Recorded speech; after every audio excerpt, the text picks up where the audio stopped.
Good morning, beautiful people. I hope you're doing well. Hey, I am in Trail Town. Did you know that Dayton, Ohio has over 238 miles of connected paved trails? It's amazing. So if you're ever like me and you're one of those people that needs to get 10,000 steps in every day and you're walking around in Dayton, Ohio, man, this is the place. It's absolutely beautiful here today. I hope you're having a great day. All right, welcome to Walking and Talking with Britt. My name is Britton Johnson, and I am the founding partner of Voluntary Insurance Partners, and we work with small businesses and business owners that really care about their people. Those employers think of their folks as family. They want to do something for them when it comes to benefits. Understanding a budget comes into play. This is where my team is amazing, all right? Click our link below, connect with us. We will hook you up with one of our partners that will take phenomenal care of you. All right, let's talk about part 2 of a segment. Now, the previous video, I spoke about follow-ups. I said that you need to follow up on average 8 times to actually just get that first appointment or to get to the next step in your sales process. That is true. That is an average of 8 times. However, there's a point where you can go too far with this follow-up thing, all right? Don't confuse follow-ups with making the deal happen, all right? Don't follow up just to follow up. I'm gonna give you a really good recent example. So I get approached by vendors, by companies, by other folks in different industries all the time. I mean, all the time.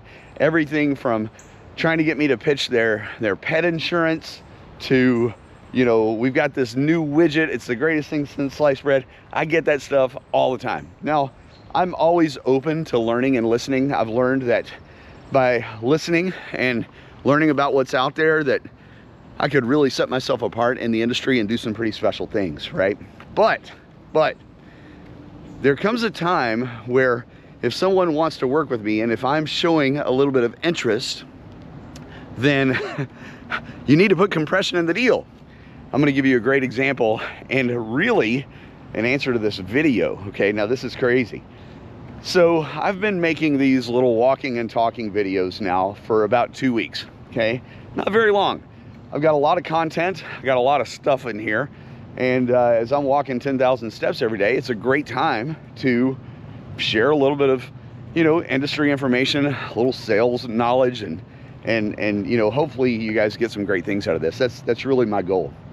But my real goal, another goal, is to get our company's name brand out there, right? I'm just gonna be very blunt. I believe this with all of my heart. I think we've got the greatest thing since sliced bread when it comes to small business benefits. I really do. I think we've got things dialed in so well and so on point that people need to know who we are. Yes, we are currently #1 in the nation with our top 2 carriers in production and acquisition and account acquisition. We're only 4 years old as a company, and people don't know us nationally. And I would love for that. A dream of mine is to be able to share that partnership with many professionals in my industry who've been carrier reps for the longest time that are getting, quite frankly, screwed by the carriers. And I think we've got an amazing solution. So with that solution, I want to talk about compression. So I was reached out to by a public relations firm, and this PR firm said, Britt, we can get you, you know, we helped one of our clients recently gain 100,000 followers. And by the way, I would love to have 100,000 followers. I think we have like 70 right now, right? We're brand new, brand spanking new. So I'm thinking, wow, that would be kind of cool, but I'm not a social media guy, okay? You won't find me having a personal Facebook account. You'll see me with a business Facebook account. You won't find me with, you know, a personal Instagram or TikTok. I run a business and I just don't have a whole lot of time to, you know, to scroll and swipe, right?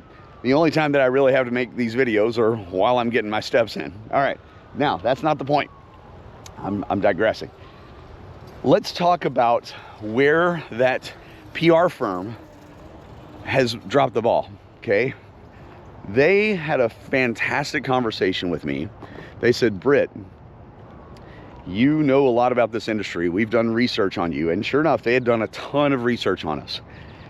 And they're like, you know a good bit about this industry, and you sure as heck aren't shy and afraid of a camera, which is true. I have no shame. They said you need to be on video, and you need to put videos on YouTube, and you need to just share information and wisdom. If you want to get your name out, bring value to people. And you know what? He was right. I need to bring more value to people. So I started making these videos, right?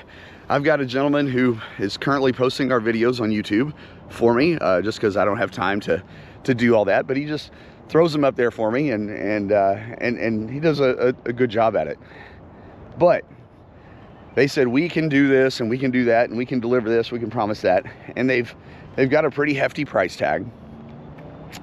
So as I'm contemplating using these guys, they said, we want to come back to you. We want you to meet our president of our company.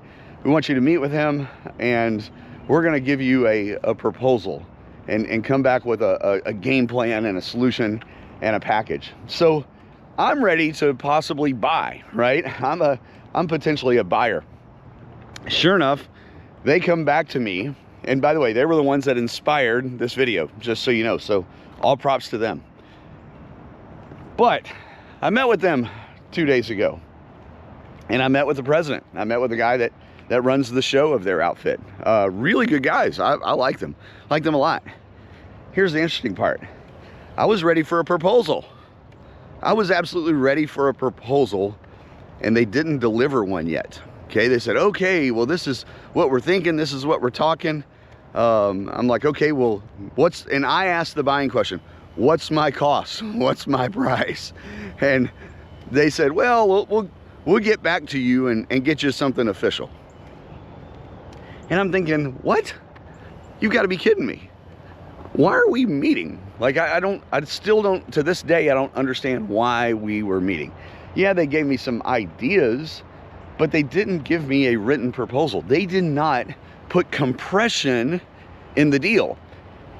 I really believe that in the moment, if they had put some compression in the deal and said, will you buy right now? Here's a proposal, here's a contract, we'll send it to you, sign here.